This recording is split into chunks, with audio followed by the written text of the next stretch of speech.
Hello everyone, welcome back to Tejas mini blog. ಇವತ್ತೇನಂತ ಅಂದರೆ ವರಮಹಾಲಕ್ಷ್ಮಿ ಹಬ್ಬಕ್ಕೆ ಸ್ಯಾರಿ ತರಕ್ಕೆ ಮೈಸೂರಿಗೆ ಹೋಗ್ತಾ ಇದ್ದೀವಿ. ಏನಪ್ಪ ಮೈಸೂರಿಗೆ ಹೋಗ್ಬೇಕಾ ಸೀರೆ ತರಕ್ಕೆ ಅಂತ ಅಂದ್ಕೊಂಡ್ಬೇಡಿ.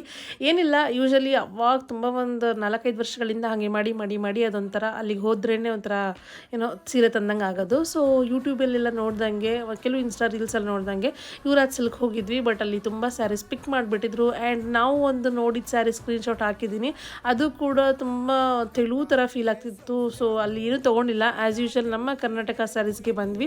ಇಲ್ಲಿ ಕರ್ನಾಟಕ ಸ್ಯಾರೀಸಲ್ಲಿ ಏನಂತಂದರೆ ಎಲ್ಲ ವರ್ಷದಲ್ಲೂ ಇಲ್ಲಿಂದನೇ ಸ್ಯಾರಿ ತಂದಿರೋದು. ಸೊ ಇಲ್ಲೂ ಕೂಡ ವರಮಹಾಲಕ್ಷ್ಮಿ ಹಬ್ಬಕ್ಕೆ ನಮಗೆ ಬೇಕಾಗಿರೋ ಸ್ಯಾರಿ ಸಿಕ್ತು. ಆ್ಯಂಡ್ ನಾವು ಬರೋ ಒಂದು ಮೇನ್ ರೀಸನ್ ಏನಂತಂದರೆ ಆಲ್ಮೋಸ್ಟ್ ಕಮ್ಮಿ ಬಜೆಟಲ್ಲೂ ಜಾಸ್ತಿ ಸ್ಯಾರಿ ತೊಗೊಂಡೋಗ್ಬೋದು ಅಂತ ಇಲ್ಲಿಗೆ ಬರ್ತೀವಿ. ಸೊ ಅಲ್ಲಿ ಮುಗಿಸ್ಕೊಂಡು ಅಲ್ಲೇ ಫುಲ್ ಮೀಲ್ಸ್ ಊಟ ಮಾಡಿಕೊಂಡು ವಾಪಸ್ ಬಸ್ ಹತ್ತಿದ್ವಿ. ಮನೆಗೆ ರೀಚ್ ಆಗೋಷ್ಟೊತ್ತಿಗೆ 11 ಗಂಟೆ ಆಗಿತ್ತು. ಸೊ ಸುಮ್ಮನಳ್ಳಿಯಿಂದ ಪಾಪ ಬಂದು ಪಿಕ್ ಮಾಡಿದ್ರು. ಅದಾದಮೇಲೆ ನಾವು ತಂದಿರೋ ಸ್ಯಾರೀಸ್ ಎಲ್ಲ ಇಲ್ಲಿ ತೋರಿಸ್ತಾ ಇದ್ದೀನಿ. ಇದರಲ್ಲಿ ವರಮಹಾಲಕ್ಷ್ಮಿ ಸೀರೆ ಯಾವುದು ಅಂತ ಕಾಮೆಂಟ್ ಮಾಡಿ ತಿಳಿಸಿ.